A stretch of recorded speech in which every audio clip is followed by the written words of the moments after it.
distinguished members of the transitional government, members of the Sudanese political community, and distinguished guests.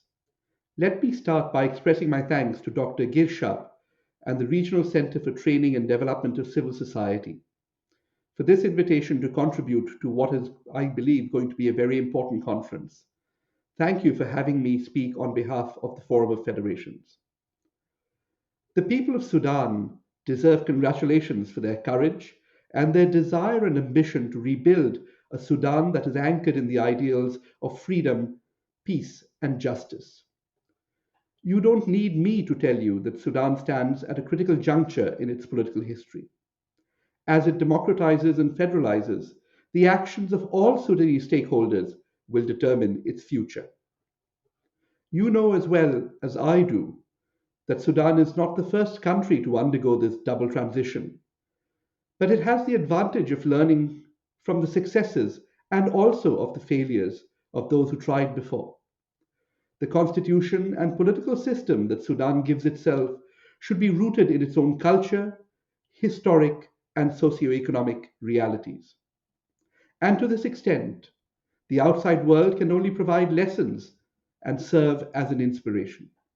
Between 2006 and 2011, the Forum worked with senior policymakers and civil society on the implementation of the federalism aspects of the Comprehensive Peace Agreement and provided technical and sectoral expertise on federal governance.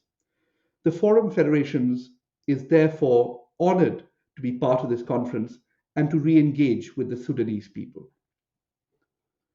We know that on its own, federalism is not a solution to all the problems that Sudan faces. But federalism can be an important tool for managing conflicts arising from diversity.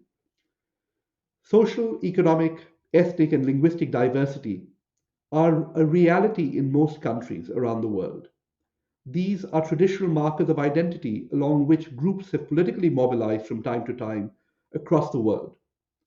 Several federations, like Belgium, India, Nigeria, Ethiopia, some de facto ones like Spain, and older federations like Switzerland and Canada, were so established as federations to deal precisely with issues of social and ethnic diversity. Federal systems provide a useful framework for sharing constitutionally assigned powers between different levels of government, representing different regions and often different ethnic, religious, or linguistic groups. It is therefore more and more a critical part of the solution to underlying conflicts in many, many countries around the world. This is why the Forum of Federations, originally founded by the established historic federations, has become more and more involved in transitions like the one that Sudan is undergoing now. We know there is great opportunity and promise in transition, but also a lot of fear, competing agendas and visions, a good measure of chaos, and often ongoing conflict and disagreement. Therefore, our work in transitional countries is varied, exciting, and unique to each situation, and based on what the Forum can best contribute with its local partners. I therefore need to add some caution. The process of political change is not linear, nor is it quick. In the United Kingdom, for example, the development of representative government lasted 700 years, from the Magna Carta to women getting the right to vote. It is important to recognize that it takes time to build new institutions and develop a new political culture, and sometimes there can be setbacks along the way. The important thing is to ensure that all stakeholders in Sudan's political system remain engaged and interested in a common outcome that meets the aspirations of the Sudanese people, even when they disagree on specific issues. In my experience, writing a new constitution always takes longer, and its implementation is always more complex than people assume at the outset. I'm not saying this to be pessimistic, but rather to flag up front that it is important to be realistic about what outcomes can be achieved during a particular time frame. Over the last decade and more, the Forum has had the privilege of working to support several countries going through a process of democratization, federalization, and decentralization. Please allow me to list a few. Following the Jasmine Revolution in Tunisia in 2011, Tunisian leaders approached the forum not to consider federalism per se, but to see what lessons that country could learn from federations dealing with extreme inequalities of income between richer and poorer regions. We therefore worked with the Constituent Assembly to help draft sections of the Constitution that created elected local governments, and have over the years trained numerous public servants and politicians and civil society on understanding how decentralized systems work. Since the end of the civil war in Nepal in 2006, the Forum first worked with the Constituent Assembly on constitutional design and has worked more recently with governments at all levels on creating better intergovernmental coordination by helping establish robust mechanisms for intergovernmental relations that improve service delivery and meet the aspirations of the Nepalese people. In Pakistan, following their constitutional reforms of 2009-2010, we worked with federal and state governments to establish mechanisms for intergovernmental relations. Since 2018, the Forum has been working with the Secretary General's Special Representative in Cyprus to help explore options for creating decentralized and resilient institutional systems under the UN mandated two unit federation model. In Myanmar, between 2011 and the recent coup, the Forum has worked closely with government and ethnic armed organizations and civil society to educate stakeholders on possible federal arrangements for the future. While current events in that country preclude engagement on the ground, it is my strong conviction that for Myanmar to remain a country that is at peace with itself after 70 years of conflict, federalism remains the only viable option. In Somalia, a country, as you all know, is still coming out of its status as a failed state, we are working to build both technical expertise but also a deeper and wider consensus among the political elite and society on what type of federal arrangements will work for sustainable peace and good governance in their very unique circumstances.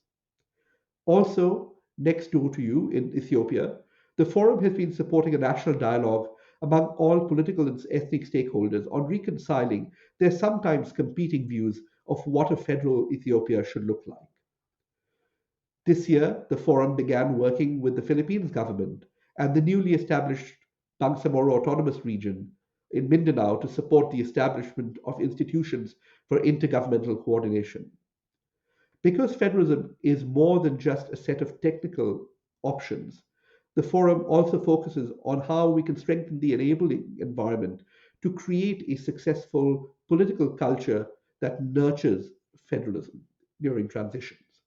More and more in transitional countries, we are putting dialogue methods and strategies at the forefront of our efforts to find workable solutions and solutions that are sustainable. Focusing on problem solving, relationship building, developing visions and consensus are critical to finding the right solutions as well as to making them work.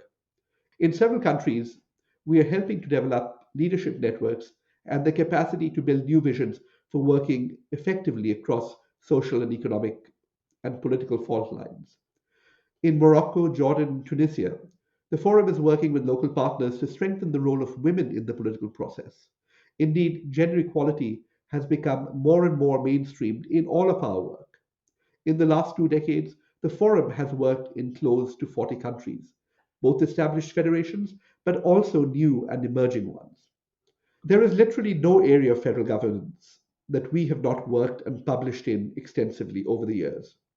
The Forum has worked and published on issues as wide ranging as constitutional design, fiscal federalism, intergovernmental relations, federal capitals, local government, natural resources ranging from rivers to oil to land management, as well as in key policy areas such as disaster management, language policy, healthcare, education, and much more. In doing our work, we draw on an exceptionally wide and deep network of experts from dozens of different countries. Since our founding, Australia, Brazil, Canada, Ethiopia, Germany, India, Mexico, Nigeria, Pakistan, and Switzerland have become members. And we are currently talking to Nepal, Argentina, and Somalia about membership. We hope that in the years to come, we will have the privilege of welcoming Sudan to our family. So, with that introduction, let me leave you all with a message on behalf of the forum. We are very excited and feel obligated to re engage our Sudanese partners in the coming months and years. We encourage you all to talk to our local colleague, May Taha, who is present with you this week and who is at this moment drafting a strategy paper on how the forum can support the process in Sudan in the short and the long term. Finally, we look forward to sharing more events with you once we are fully established in Sudan and working with as many partners as possible. Let me end by saying that I am not here to advocate for a particular model of governance or a set of institutions. The people of Sudan must decide for themselves what institutions meet their aspirations for the future. The Forum of Federations is here only to support the Sudanese people with comparative global expertise and to help them in their journey as they transition. Thank you very much for your attention, and I wish you all good luck.